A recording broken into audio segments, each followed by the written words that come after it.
Nobody knows how to fight this war. It's like no other we've ever encountered.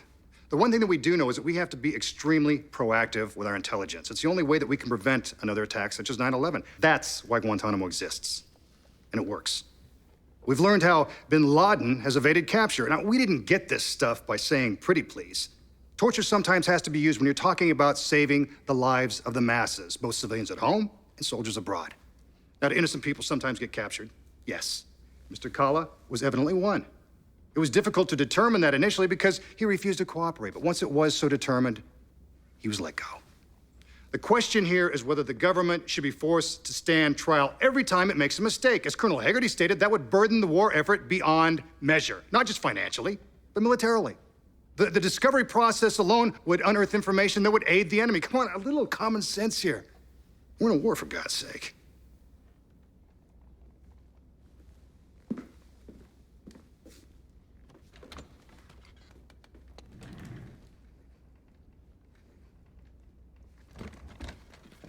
Your Honor, I believe a lawyer should put his country before his client, and for that reason, I'm going to take the unusual step of asking you to dismiss my client's lawsuit.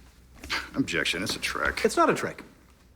Even though you argue, and I would agree, that nobody knows how to fight this war, we should nevertheless defer to the executive branch, who have indeed demonstrated a particular expertise. I, for one, just can't wait to see what they do next. Mr. Shore, I told you I would not allow this case to become a political football. And I give you my word, Your Honor, not a single toss of the pigskin. And, by the way, if one were to condemn Guantanamo, which I would never, it certainly wouldn't be an indictment of just the administration, but of the entire Congress, Hillary Clinton and Barack Obama included. Congress's silence can only be attributed to consent, acquiescence, or disinterest. Take your pick. But it's at least safe to say they don't much care. I should mention Joe Biden, because he wants people to know he's running too. Tell me why you care. I don't. I say dismiss. My client cares, but come on, he's a whiner. So he got beat up a little, duct-taped, sexually violated. He never should have been over there offering humanitarian aid in the first place. And then what? He expects to be heard, get a trial, a lawyer? He wants the government to show evidence. We're in a war. We need to make sacrifices. And we should start with the little things, like human rights. I agree that the executive branch has a particular expertise. In fact, I think they've been brilliant. Calling the prisoners enemy combatants instead of prisoners so we can end run the Geneva Convention and torture them, brilliant. Basing the camp in Cuba so the Constitution won't really get in our way, brilliant. And under the Pentagon's new draft guidelines, this is my favorite, I'm sure it'll be yours. We'll have little tribunals in Guantanamo that'll allow suspects to be jailed for life or even executed on evidence that would never be admissible in civilian or military court. Imagine being able to execute somebody on triple hearsay or in a totally coerced confession. Brilliant. I object. Counsel doesn't want to take this seriously. Why should I? Who does? The American public? The media?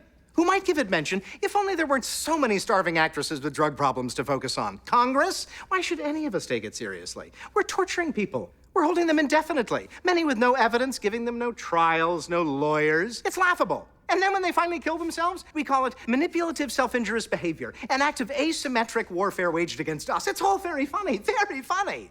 Maybe the only reason we aren't having a really good laugh is because the little Gitmo tricks have started popping up close to home. The recent revelations of FBI abuses of the Patriot Act, all those bogus subpoenas and manufactured evidence against American citizens. Maybe it's just ruined some of the fun of Gitmo. Oh well, we're in a war. We all need to lighten up a little.